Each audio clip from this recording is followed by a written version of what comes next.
Alrighty, so with this live, I want to share a stepping down set of techniques for you, because a lot of times when people are stepping down in stairs, they really feel like they're bugged in there, either their foot or their knee or in and around their hip or their back.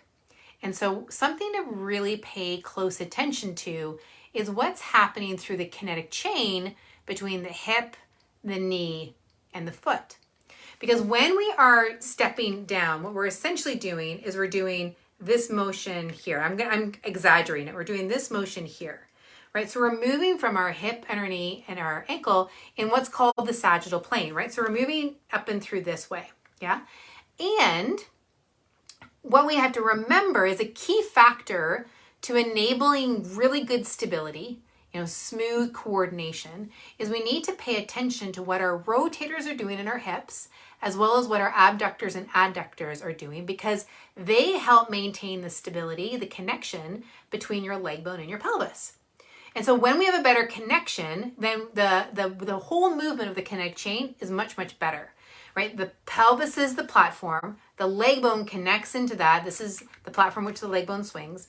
And collectively, these two help the movement of force from the upper body to the lower body to the upper body.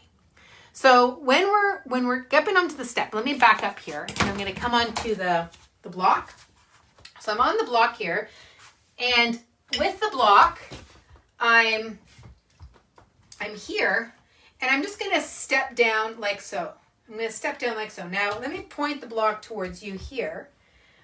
And what I'm not doing is I'm not trying to reach my heel down, right? Do you see how I'm doing that with my pelvis? I'm not trying to reach my heel down, but rather I'm working with the hip, the knee, and the ankle to bring my heel down, like I'm dropping down through here, yeah? Now, when you're doing this, watch for at your toes. Are your toes kind of gripping in and around the step or the block, right? Are you doing that, yeah? And then can you just lower yourself down and notice at what point your leg wants to fall inward. So can you have your hand down to the outside of your leg to start with, press out into your hand, and just start to drop that way. And notice if that changes. Now I'm holding on onto the wall just because I'm going in such slow-mo here. But if I'm just dropping here, then if I keep pressing out and using the outside of my hip, don't use the outside of your leg to push your leg out. Like notice if you want to get into this area of your leg to try and push, that's a pretty common compensatory strategy. But can you feel how that leg bone comes into your hand, and if it provides more coordination and stability or not? And then just find your range, yeah? And so you might just practice like that, and then come on off and notice what that feels like in standing, and then come to the other side, yeah? And do the same thing, right? So pressing that leg out here, and then just lowering. And again, you don't want to reach with your foot. You just want to allow yourself to move smoothly between the hip, the knee, and the ankle. Yeah? Watch to see if those toes are gripping. So those are just a few things to consider while you're moving. And also do your best when you're practicing stepping off of something like the block or even just a real stair, and you're just kind of practicing this, just make sure you're not going into a pain range with your knee.